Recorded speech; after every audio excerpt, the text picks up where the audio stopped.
Greetings, members one and all of the Salivation Nation, the history of silver stacking. Let's explore!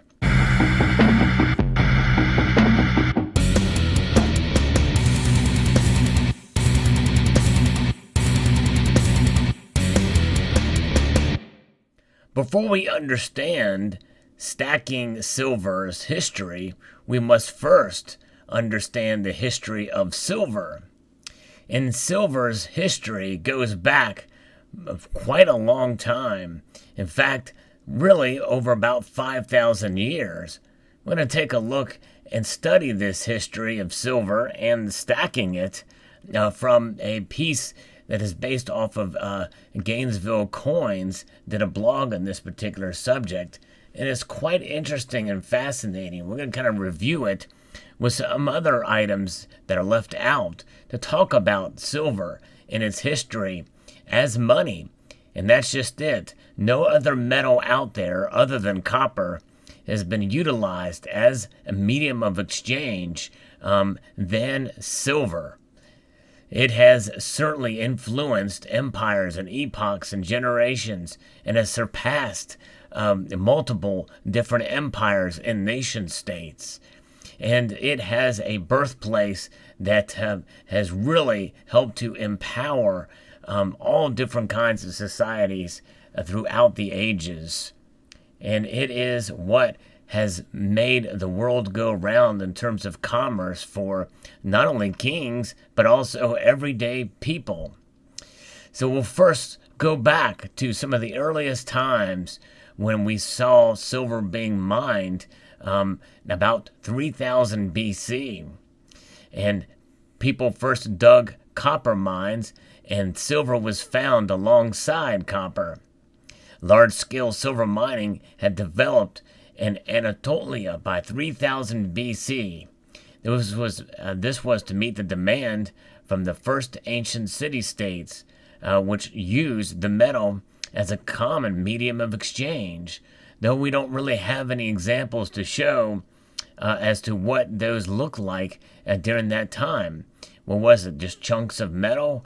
Was it, alloyed somehow naturally with copper? Who knows? Then about 12,000 BC, Athens opens up the Laurium silver mines. That was the discovery and exploitation of the massive silver seams at nearby Laurium enabled ancient Athens to finance an army and navy and win control of the Aegean from the Persians. Records estimate that up to 30 tons of silver per year were mined at Laurium. The famous Athenian owl, tetradon, that was used as currency throughout the Mediterranean was minted from silver mined at Laurium. This example that I'm showing you right now, I believe, is a copy of what that coin would have looked like. But yes, indeed, this is one of the most famous ancient early coins that were minted after that time for sure, but this is silver that's been mined from that period and that place. Some of the first coins, though, that were made of part silver, it's called electrum, and that is in Lydia, in ancient Lydia, about 700 BC. And that is one of the first coins that has gold and silver in it, and in the ancient land of Lydia, which is now in modern-day Turkey. Fast forward a bit to 200 BC, Spain becomes the major supplier of silver for the Roman Empire. Silver from Spain fueled the ancient economies of the Mediterranean for centuries. By the time ancient Phoenician traders arrived around 1100 BC, the native Iberians had been extracting silver for about 3,000 years. The silver exporting Phoenician settlements fell under the control of Carthage until approximately 200 BC, when they were conquered by the Roman Republic. Spanish silver financed expansion of the Roman Empire, supplying up to 200 tons of silver a year at peak production. These are the largest silver mines in the world, until the Spanish conquest of Central and South America. Indeed. In fact, we saw the Roman Empire as it grew, and what was empowering and financing it but silver. The silver denarii were quite popular and used as these mediums of exchange. In fact, it's said that one pure silver denarii coin, which had over 90% silver, helped to fund one troop for a 12-hour day, whether in battle or preparing for battle or marching on. That's right. And when those Spanish conquested and found these deposits in Latin America, by 1545, the conquistadors discovered these massive silver deposits in Potosi in Bolivia. The next year, large silver deposits were uncovered in Mexico. And several other silver-bearing areas were also discovered in Peru. Spanish possessions in these nations accounted for approximately 85% of global silver production at the time, between the conquista and those Latin American nations achieving independence in the early 1800s. Spanish silver, or Mexican silver, is quite fascinating and helped to establish what we now know as the dollar, at least the weights of it, and that's what you can see on this Spanish dollar here.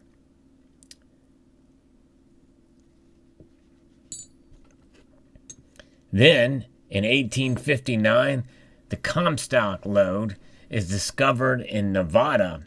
The Comstock lode in Nevada was the first large silver discovery in the United States. The resulting silver rush rivaled that of the California gold rush 10 years prior. The fact that the Comstock rush began with the discovery of gold lured many experienced miners from California, looking for a new chance to strike it rich. Despite being the richest silver discovery in America, nearly half the profits in the Comstock was from gold.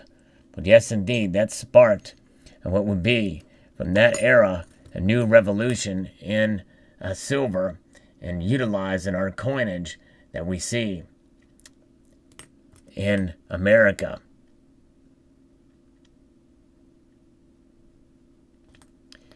Then, in 1837, Germany adopts a gold standard and dumps its silver reserves.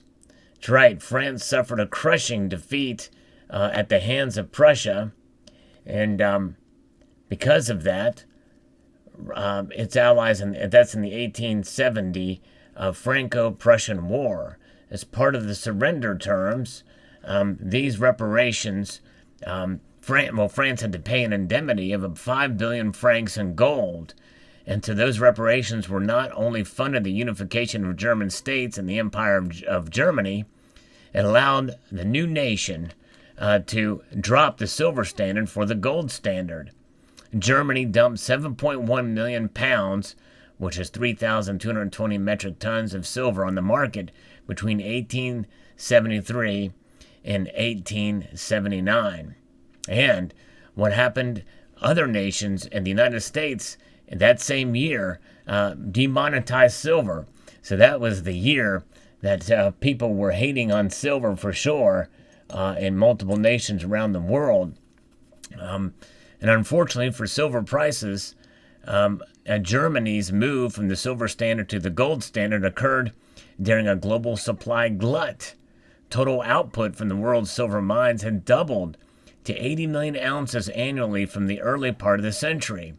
So there's this big glut of silver in the market.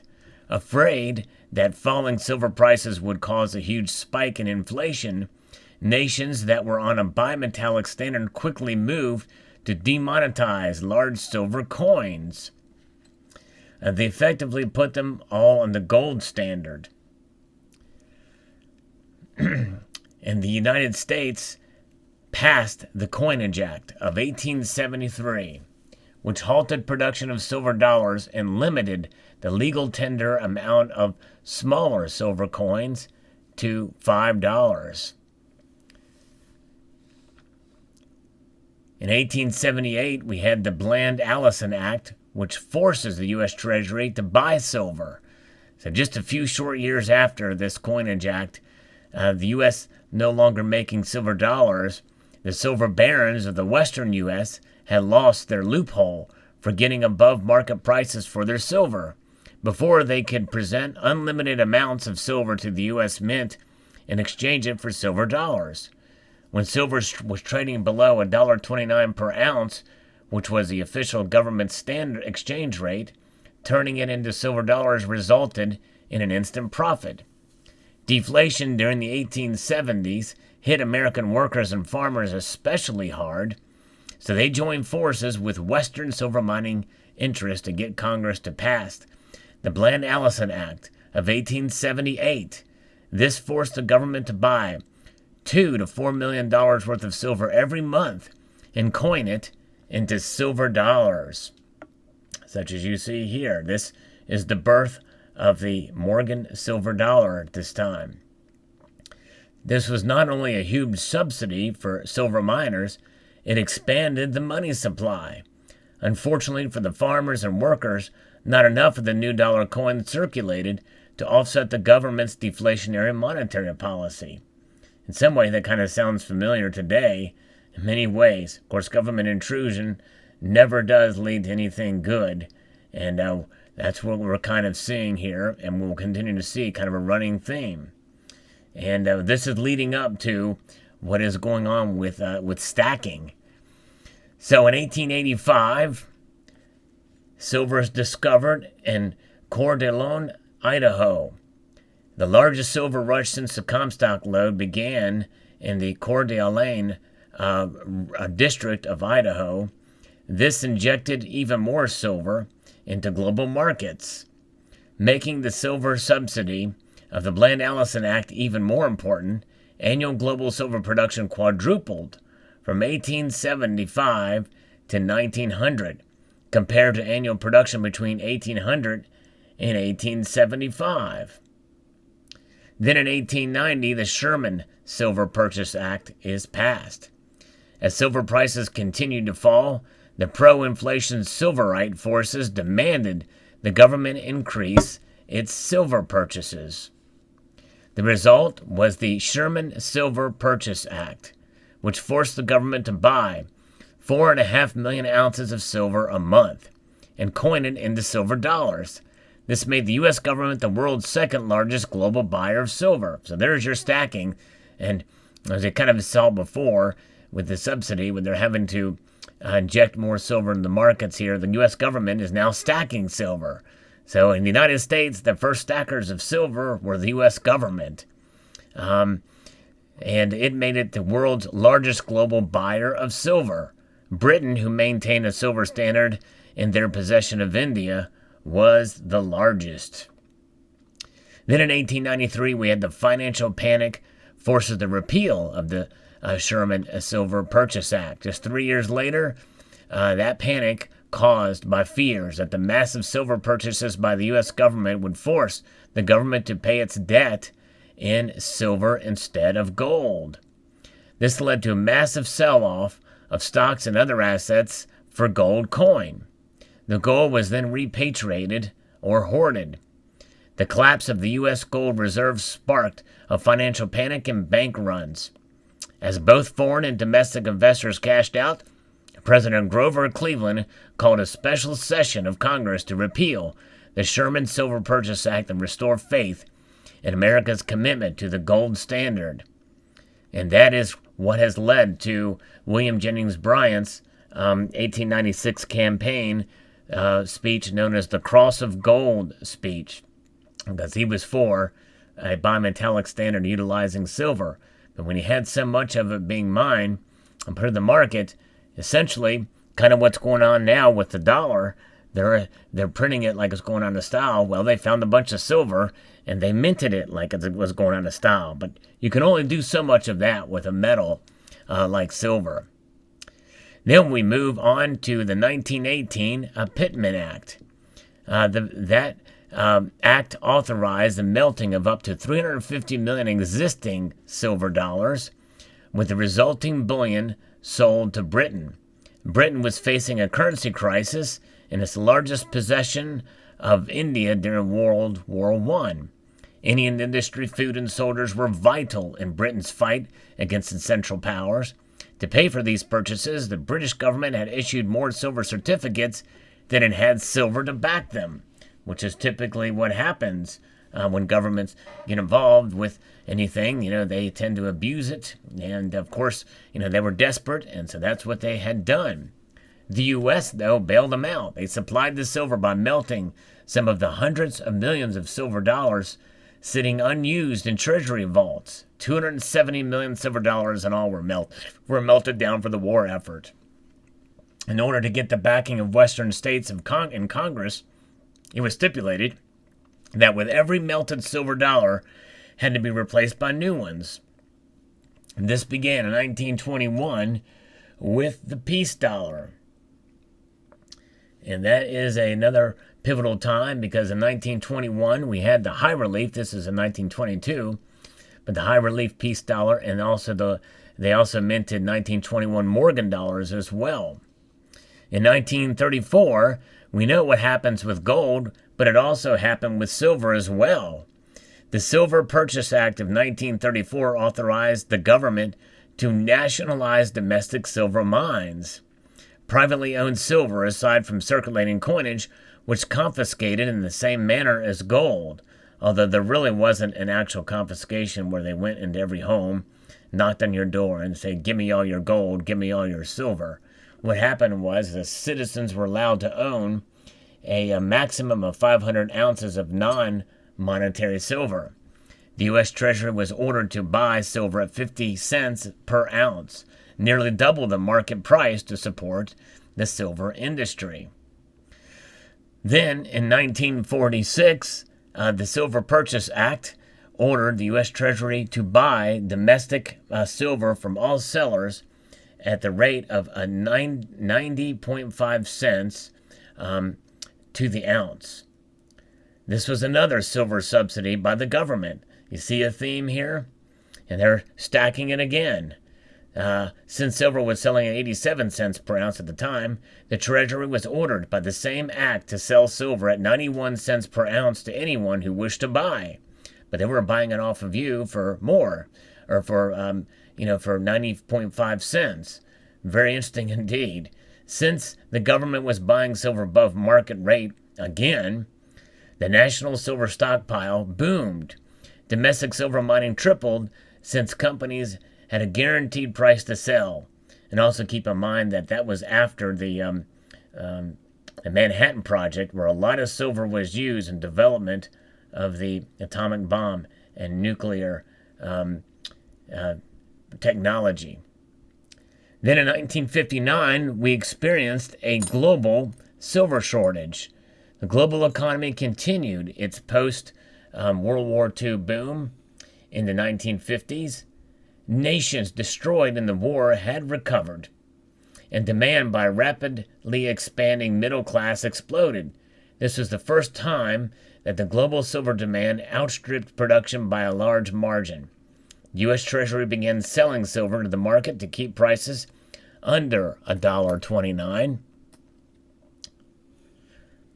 per ounce. Above that level, silver dollars could be melted at a profit.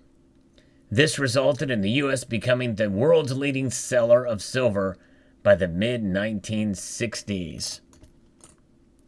Then in 1961, silver prices break a government ceiling of 91 cents.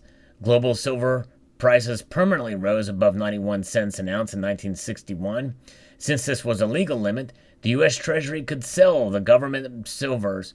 Buyers flocked to buy silver at below market prices. President John F. Kennedy ordered a halt to government silver sales and the retirement of $5 and $10 silver certificates. With U.S. no longer capping silver prices, prices rose rapidly. Then in 1964, we saw silver prices break silver dollar melt value of $1.29. Silver hoarding became a frenzy as silver prices kept climbing. Prices broke above $1.29 in 1963. This meant that a person could make an instant profit by presenting a silver certificate for redemption in return for the equivalent face value in silver dollars. This led the Treasury Department to begin redeeming silver certificates with bags of silver granules when it ran out of silver dollars. There's the time where people would be stacking because they make a profit. Then in 1965, the U.S. government removed silver from circulating coinage. Global silver prices continued to rise. The U.S. government had halted silver sales in 1961, but continued coin hoarding meant there was a drastic shortage of dimes, quarters, and half dollars. So now we move to where finally the general public, not just in the U.S., but around the world, because in the late 60s, other countries began doing it as well. And as soon as the U.S. Mint released new coins, they disappeared. And the Mint also exhausted government silver stockpiles before Congress stepped in. They minted a lot of these coins well into 1965. So 1964 quarters, dimes, and half dollars were minted well into 1965. And that's why you see so many of these coins in such great shape, because people hoarded them. The Mint almost exhausted its government silver stockpiles before Congress stepped in. The Coinage Act of 1965 removed all silver from dimes and quarters and cut the purity of the half dollar from 90 to 40%. The last silver dollar being minted in 1935 was the peace dollar. I will make a note and say that during the years between 1942 and 1945, during the war effort, they needed copper, so they ended up making cents out of steel, but they did end up using silver, 35% in these nickels. From 1942 to 1945. These are known as the war nickels. And so these are one way that silver helped the war effort during World War II. Then in 1968, silver certificates became no longer redeemable for silver. The government removed the silver redemption clause for all outstanding silver certificates in 1968. While they continued to be legal tender, they could no longer be redeemed in silver. As they came into the Treasury, they were destroyed and replaced with Federal Reserve notes. Silver demand grew an average of 16% annually during this period, while silver production grew less than 2%. Then we had what happened in 1975. Global silver shortage reached a peak.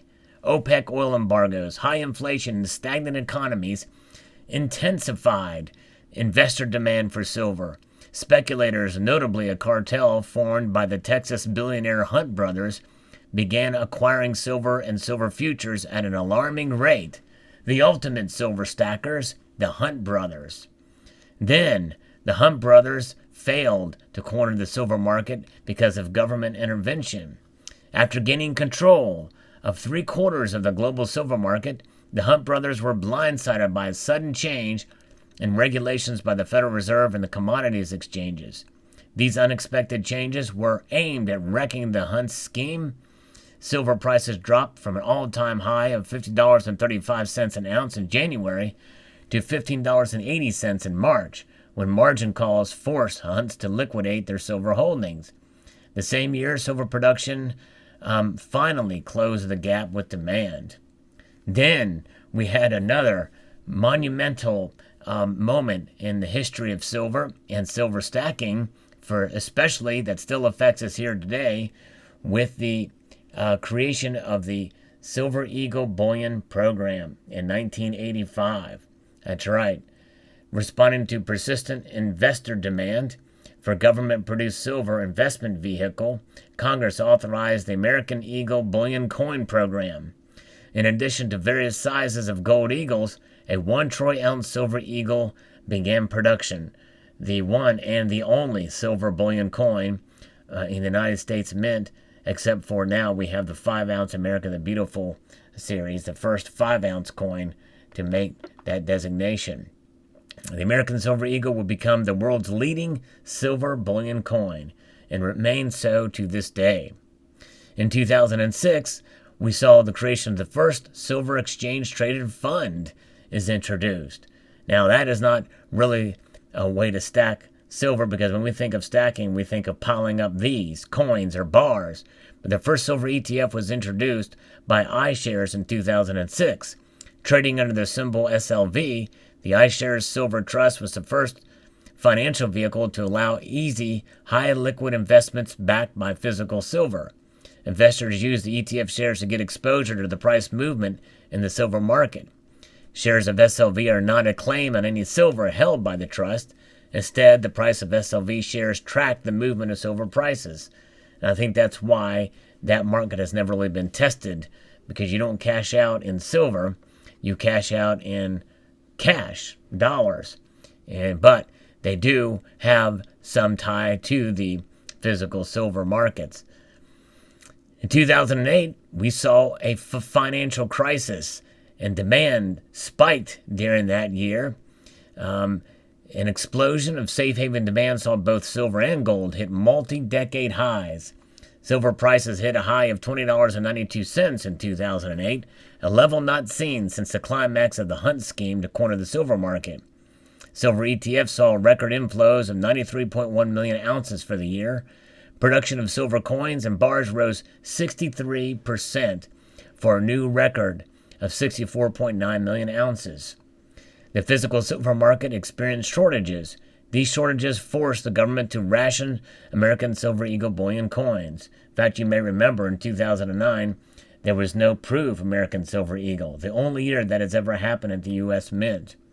Demand for silver bars and medallions had silver fabricators working round the clock. Because of this, they were unable to meet the unexpected demand by the U.S. Mint for silver coin blanks. Then we had the debt crisis in 2011 in the EU and U.S., and that sent silver to a record annual high. The debt crisis in the U.S. and European Union in 2011 sent shudders through a global economy still traumatized by the global financial crisis. Silver prices jumped after America's sovereign debt was downgraded for the first time. 2011 saw silver prices hit a closing price of $48.70. This was the highest daily closing price for silver since the peak of the Hunt brothers' attempt to corner the silver market in 1980. So despite this price volatility, 2011 also marked the highest annual silver price in history. That's right. In other words, measured year on year, that was $35.12. So on average, that was the highest annual per silver price in history. Silver Eagle supply failed to keep up with demand again in 2011 due to a shortage of coin blanks.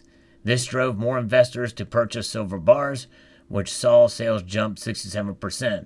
And by the way, it's not necessarily that there was a shortage of silver, the metal itself. It's the products that are used, the blanks that are used for silver. Then, in 2015, the American Silver Eagle, the most popular silver bullion coin in the entire world, hit sales record of 47 million ounces. Moderating silver prices and U.S. Mint's ability to reduce production shortages sent American Silver Eagles to successful highs from 2013 to 2015. And I remember that time because 2013 is when I started the channel, and people were thinking when the price is low, this is the time to buy. And there were a lot of smart stackers out there that did it, and they're thanking themselves for doing it during that time for sure. So the all-time Silver Eagle sales record was set in 2015 at 47 million ounces of coins sold. Private mint silver products also saw record demand. Total physical silver investment demand hit a record 292.3 million troy ounces that year. The demand sent silver supplies into a deficit for the third year in a row. Then we fast forward to 2020. That's right, 2020, the coronavirus pandemic hit, and we saw yet another mad rush for silver products out there of all sorts. And also, along with that mad rush, we saw silver prices and silver premiums skyrocket during this period. I've spoken personally to some dealers out there, and they say they've never seen anything like the demand that we saw last year in 2020 during the beginning part and through the middle of the coronavirus pandemic. Although the sales of American Silver Eagles by the end of this year did not reflect the record we saw in 2015. The numbers I show are just over 30 million ounces sold of the American Silver Eagle. But nonetheless, we'll see what happens. We are now in an age where we are stacking and holding on to these coins. And the sales of the American Silver Eagle are probably some of the best representations of what it could be, but also sales figures for other mints around the world of coins that they have sold during that time, I think will also certainly give us an idea of the demand that's out there for these lovely products that we see. And it's not just coins that you see here, but it's also bars and rounds, and there's all kinds of different ways to accumulate silver. But we stack silver. We stack the physical metal to preserve our wealth, to protect us against economic instability, even though we understand that silver as a metal is a volatile asset class and really serves a dual role as an industrial metal, but also as money. Understanding the duality of silver is part of what it means to be stacking it, because there's definitely reasons why it can go up in price and preserve its value if it is utilized in industry and the demand for it in that market is as such. But also understanding the history of silver and silver stacking, we have looked in this video and noticed that really it was the United States government that was really the first stacker, you would say. But also it's been stacked and held because it's been money for thousands of years. So it has been seen, as I've noted on this channel many times, about finding precious metal treasures. We've seen news stories about hordes of silver coins being found by Vikings and by emperors that have hidden silver caches among different areas. We saw the bullion hoard here in the United States, where many Morgan silver dollars were discovered from a murder of a man. And there's other different areas where we've seen in history silver being collected, being stacked, and being saved for why? Because we understand its value throughout history. And history tells us that there is value in this precious metal, and it will continue to show promise and value, I believe, in the years to come, no matter what happens. Even if there's other asset classes and other areas where people would put their money to really to hedge themselves against what we see as an ever-increasing debt and an ever-increasing control by the government and regulation, well, we look to areas and asset classes that will make us independent of all that. Nothing takes away from silver's role in that area, because it is independent when you hold it in your hand, and even if you hold a government-issued coin, it's still independent because of the metal contained therein. It just so happens to be backed by that very institution, which really has become overly burdensome. So there you go. This has been the history of stacking. I hope you enjoyed this video. Would like to extend a multitude of gratitude to you all for taking the time to watch and listen.